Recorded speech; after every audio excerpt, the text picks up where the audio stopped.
Whenever lists of the world's great cuisines are published, there's always one country which is at or near the top: Spain.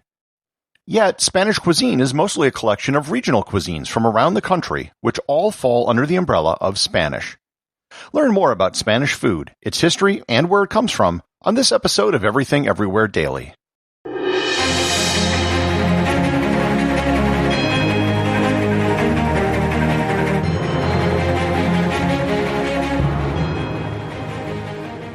This episode is sponsored by the Tourist Office of Spain.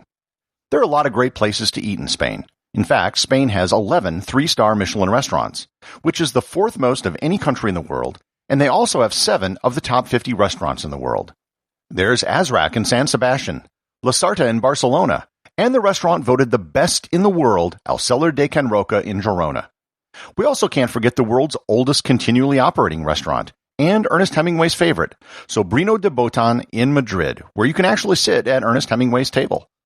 You can start researching your culinary trip to Spain today by visiting Spain.info, where you can get everything you need to know to plan your Spanish foodie adventure.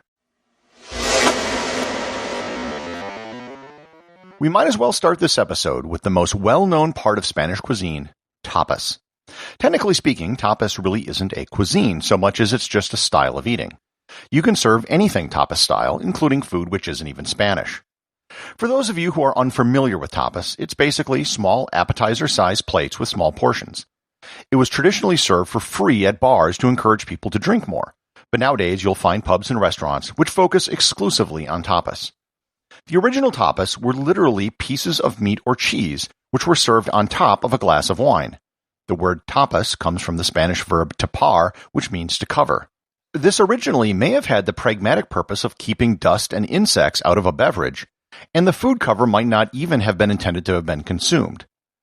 The origin of tapas is shrouded in history, and no one is quite sure how the tradition started. There are several legends surrounding the creation of tapas, and no one is really sure what the truth is. One legend holds that back in the 13th century, King Alfonso X of Castile suffered from an illness. During his recuperation, he was only served small amounts of food and drink. He thought it was such a good idea that he decreed that any time a beverage shall be served in the palace, it must also be served with a small amount of food. Another legend claims that tapas was a much later innovation. In the 19th century, King Alfonso XIII was in Cadiz at a popular bar where he ordered a drink. Because it was windy, the drink was served with a piece of ham on top to keep the dust out. The king enjoyed it and kept ordering more. Yet another story is that a bar in Seville would serve drinks with plates on the top to keep flies out. And one more story is that serving ham on top of a drink was a way to determine if Jews had actually converted during the Spanish Inquisition. Regardless of how the tradition started, it's extremely popular, and it's what most people around the world probably think of when they think of Spanish food today. If there's a single dish that most people associate with Spain, it would have to be paella. Paella is a rice dish which is served in a frying pan. In fact, paella comes from the Valencian word for frying pan. The area around Valencia is the biggest rice-producing region in Spain.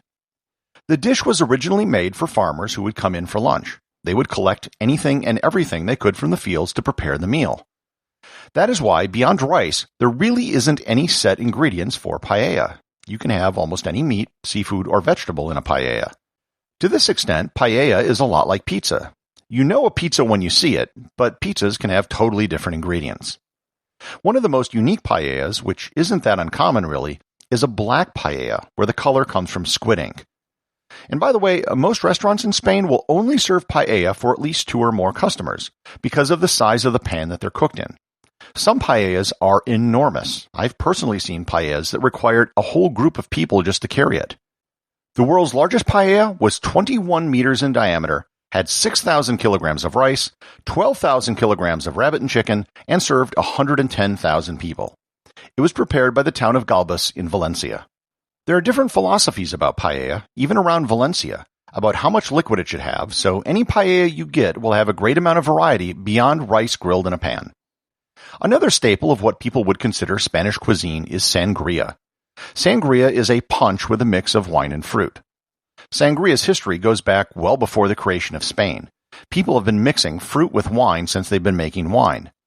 Sangria may have actually been first created in the Americas and then brought back to Spain. Like paella, sangria has a wide variety of recipes, and every bar or restaurant will probably have their own. The popularity of sangria took off after the 1964 World's Fair in New York when it was served in the Spanish Pavilion. And while we're on the subject of beverages, there are several wines which you will find only in Spain. One of the most popular red wines is Rioja from the La Rioja region in northern Spain. The La Rioja Alta variety was the favorite wine of Ernest Hemingway. Cava is the most popular sparkling wine from Spain. It's a whiter rosé sparkling wine with most of the production coming from the area south of Barcelona. My favorite white wine from Spain is almost impossible to find outside of the country. It's called Chocolate, spelt with a TX instead of a CH, and it's produced in the Basque country. Almost none of the production is exported outside of the Basque region, making it hard to find unless you travel there. I always use Chocolate as a test whenever I have a sommelier at a restaurant. I know they won't have it in stock, but a good sommelier will at least be aware of it.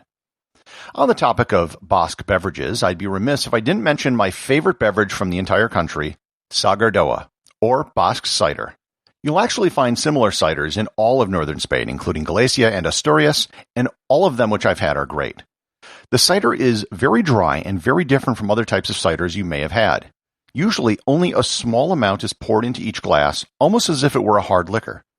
There's a great tradition when pouring Spanish ciders. They hold the bottle as high as they can in one hand, and they hold the glass as low as they can in the other hand. If you're an expert, you won't spill a drop. There are some great videos on YouTube that show this being done. If the ciders are my favorite drink, then my favorite food has to be the greatest pork product in the world, jamón ibérico. It's the pork equivalent of Kobe beef. The ham you find in Spain is totally different than a ham you might find in the United States. Technically, it's the same cut of meat, but the preparation is totally different. Jamón ibérico only comes from black Iberian pigs, which are raised in select parts of Spain and Portugal. The pigs spend most of their life free-ranged, eating food which they find in the forest, which is predominantly acorns. The process of curing and drying jamón ibérico can take up to 3 years, and there's a strict government grading system, with Black Label 100% Ibérico de Biota being the highest grade. It's served with the entire leg in a special holder, and only thin slices are ever served. This product is not cheap. I checked prices, and to get a full leg of 100% Ibérico de Biota in the United States can run you from $500 to $1,500. Even in Spain, the price is still less, but it isn't cheap. The good news is that you can just order a few thin slices, so trying it won't set you back that much. Another regional favorite, which you won't find everywhere, are calçots. These are basically large, scallion-like onions, about the size of a stalk of celery that you'd buy in the store. They're a regional specialty which you'll only usually find in Catalonia, and then only when they're in season between December and March. They're grilled over a wood fire and usually served in a clay roof shingle. The outer surface is usually charred, so you have to remove it before eating it. It can be a bit messy, so plastic gloves are usually provided. It's traditionally served with a creamy sauce called salvichada that you dip it in. Despite the description, they don't really taste oniony. You pretty much have to be in Catalonia in the first 3 months of the year to try it, which I highly recommend if you're able. Over in the Canary Islands, their signature dish is probably papas arrugadas. It's actually a really simple dish. It's just small potatoes with mojo sauce. Mojo sauces are a variety of sauces that come from the islands, usually in a red or green form. The sauces are actually believed to be the basis for much of modern Mexican and Tex-Mex cuisine.